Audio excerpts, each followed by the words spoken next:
Back, I'm Rick Sanchez. What a story this one is. I mean, what you're about to see is like a spy thriller, one of those movies of the week, something you'd find somebody like James Bond in. But this is real. It is looking like a assassination where a hit squad was sent in. They see them stalk their prey. You'll see the video, I swear. A man who happened to be one of the leaders of Hamas, a man well known throughout the Middle East, a man that seemed to be on a hit list for Israel. Did Israeli secret agents, 10 or 11 of them, actually go there, but they didn't know that they were caught on video planning this potential assassination? I want you to watch this. It's on the other side. And on the other side, I'm going to speak with our reporter, Paula Hancock. Here it is. Minute by minute, this is the lead-up to the Dubai assassination of one of the founding members of Hamas, all captured on security cameras and released by the Emirates police. 10 men and 1 woman, the alleged hit squad. Some check into the Al Bustan Rotana hotel and await their target. This is Mahmoud al-Mabhouh arriving at the hotel, where he would be killed just hours later. After checking in, the man Israeli security sources accuse of being a key link between Iran, Hezbollah and Hamas was followed by 2 alleged killers dressed in tennis gear, holding tennis rackets. The police say they were checking the number of his room. Then they booked the room directly across the corridor. Leaving the hotel for a couple of hours, al-Mabhouh was again tracked by different teams. Police believe the killers entered his room at 8 p.m, using an electronic device to gain entry. Al-Mabhouh entered his room at 8:25 p.m. His body was not discovered until the next morning. Police say he appears to have suffered electric shocks and may have been suffocated. These are the suspects, all caught on camera, sparking an international manhunt. 6 were on British passports, 3 carried Irish passports, 1 French and 1 German, say Dubai police. But Irish and British police have said the names and passport numbers of their alleged nationals are fake. The other countries are checking.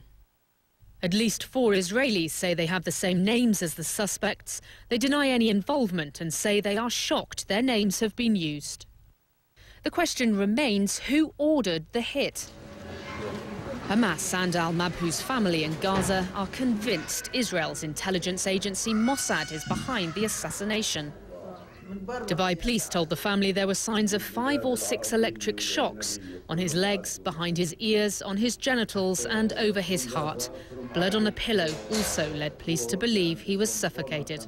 Israeli sources say al-Mabhouh was smuggling arms to Gaza, so an arms dealer has many enemies. Dubai's police chief says whoever is responsible will be brought to justice.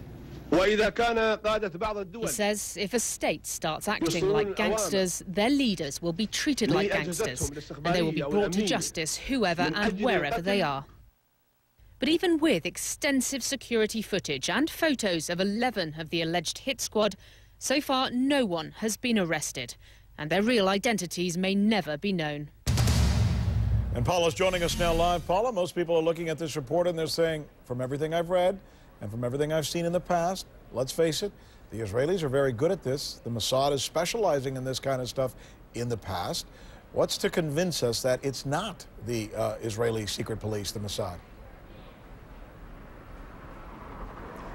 Well, certainly that has not been ruled out. It hasn't been ruled out by people here. It hasn't been ruled out by the Dubai police. Before they released this information, they said that it is perfectly possible that it is Mossad. And we also know that Israel has tried to kill this man 3 times in the past. That's according to his family. At least 3 times they have tried and failed, twice in Lebanon, once in Syria. And so it is possible. But of course, the Dubai police say they're not ruling anything out.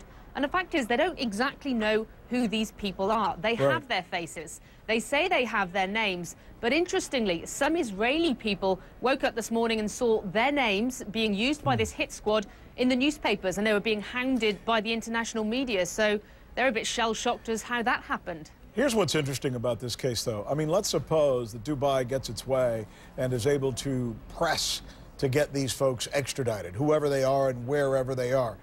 Are there treaties that would force Israel or wherever country these people are from to hand them over? In theory, yes, with most of these countries. And we know that Dubai actually approached some of these countries. For example, Britain, Ireland, France, Germany. They're all pretty friendly countries when it comes to this kind of extradition treaty. But the fact is, the names that they were given, the passport numbers they were given, were fake. So who knows if they are even British nationals or French or German. And the fact is, many analysts are saying if you're going to carry out something like this, if you're going to have an alleged hit squad that's going to carry out this kind of assassination, you're not going to use your real passport. I mean, it goes without saying. So certainly this adds to the murder mystery. And Dubai, by publishing these photos, is almost saying, we don't know who they are. Please, if you recognize them, call us. Paula Hancock for filing that report for us. We thank you for bringing us up to date on that. Stay on it.